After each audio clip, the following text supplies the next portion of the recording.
Bonjour Juliette. Good morning. Bonjour Bonjour Juliette. Anan. Bonjour Robert. Bienvenue dans ce studio. Merci. Alors le compte à rebours pour les JO est finalement terminé, ça commence aujourd'hui. Bien, Rio 2016, nous y sommes et c'est avec une grande excitation que nous attendons la cérémonie d'ouverture des 2 semaines de sport de haut niveau. Des athlètes de plus de 200 pays rivaliseront d'adresse, protégés par près de 80 000 agents de sécurité en patrouille dans les rues. Les compétitions ont lieu dans 32 sites à Rio de Janeiro avec des matchs de football également prévus dans d'autres villes comme Belo Horizonte, Brasilia, Manaus, Salvador et Sao Paulo. Et comme toujours, la majeure partie des Jeux sera particulièrement axée sur l'athlétisme, dont les épreuves débutent le 12 août et prennent fin le 21 août par les finales du marathon masculin. L'Afrique pourra compter sur les pays comme le Kenya, l'Éthiopie et bien d'autres puissances pour remporter ces médailles. Le Kenya est très bien représenté, hein? Mais je crois également que l'Éthiopie pourra faire quelque chose. Ils ont de bons athlètes. Oui, ça c'est sûr, il faut qu'on se rappelle des performances de ces équipes particulièrement. L'an passé, le 3 août, il y avait eu plusieurs médailles de la part de cette équipe. Mais je suis sûre que nous ferons de bien meilleures performances au Brésil au cours de cette compétition. On le sait, on a eu de mauvaises nouvelles avec le Zimbabwe et l'Afrique du Sud qui ont perdu leur rencontre en Suède et en Allemagne.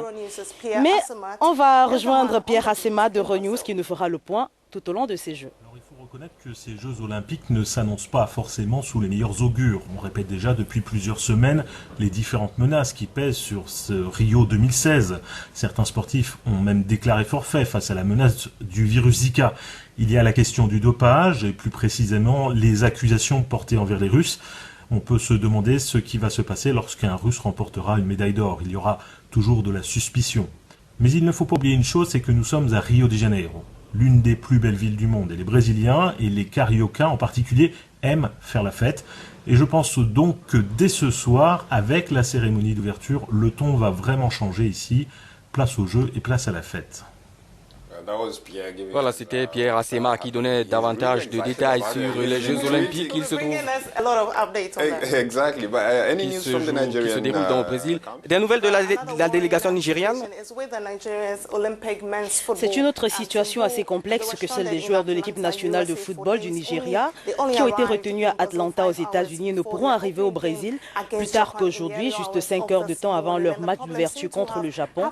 Ils ont dû faire face aux problèmes économiques et de transfert de fonds d'un compte bancaire à l'autre. Ils ne cachent pas leur ambition de l'emporter sur le Japon en dépit des difficultés rencontrées. Ils parlent d'un score de 5 buts contre 4. C'était quelque chose d'important à faire, notamment après la perte, le décès de Stephen Keshi.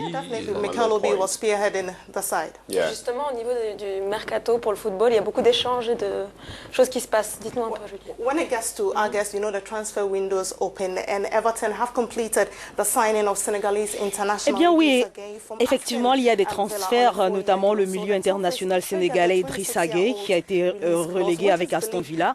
Il s'est engagé pour les 4 prochaines saisons avec Everton. Le joueur de 26 ans qui va apporter la qualité au milieu de terrain d'Eto'o-Fils coûtera plus de 7 millions d'euros. Il s'est rendu à Finch Farm cette semaine pour finaliser la signature de son contrat. Un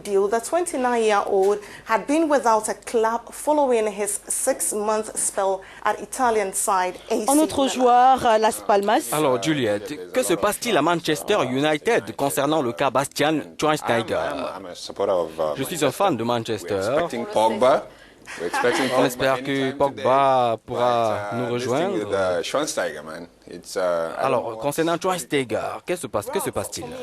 Oui, pour moi, toujours en ce qui concerne le transfert de l'international allemand Bastian Schweinsteiger, il y a 2 ans, il était le roi du Maracana, la pépite de la Mannschaft grâce à ses exploits lors de la Coupe du Monde 2014.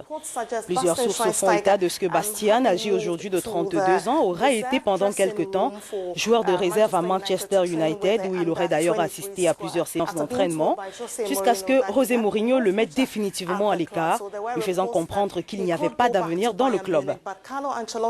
D'autres sources annoncent également son retour dans le Bayern de Munich. Je crois que c'est l'un des meilleurs joueurs. Ce n'est pas une bonne nouvelle, vu toute la contribution qu'il a apportée à cette équipe. Vous nous parlez de Drogba aussi ce matin, Juliette.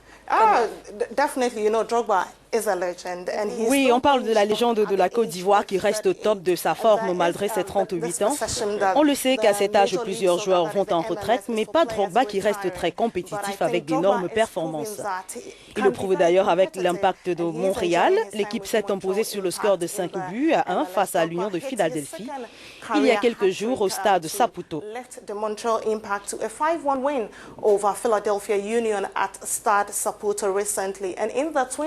Et cette saison, il a marqué 8 buts en 13 matchs et a été l'auteur de 3 passes décisives et de 53 tirs. Il est de tout temps le meilleur buteur de la Côte d'Ivoire avec 65 buts. Drogba devrait également prendre part au tournoi de la FA. Oh oui, la traditionnelle levée de rideau de la nouvelle saison, le FA Community Shield, a lieu ce week-end entre Manchester et Leicester City. Les deux équipes, championnes en titre de la Première Ligue, s'affronteront au cours de cette rencontre des géants entre Leicester, champion de la Première Ligue, et le détenteur de la FA Cup, Manchester United. Il y aura de la confrontation entre Mourinho et Claudio Ranieri. Voilà, ce serait très beau, très intéressant à voir. Merci Juliette. On se retrouve la semaine prochaine, vendredi.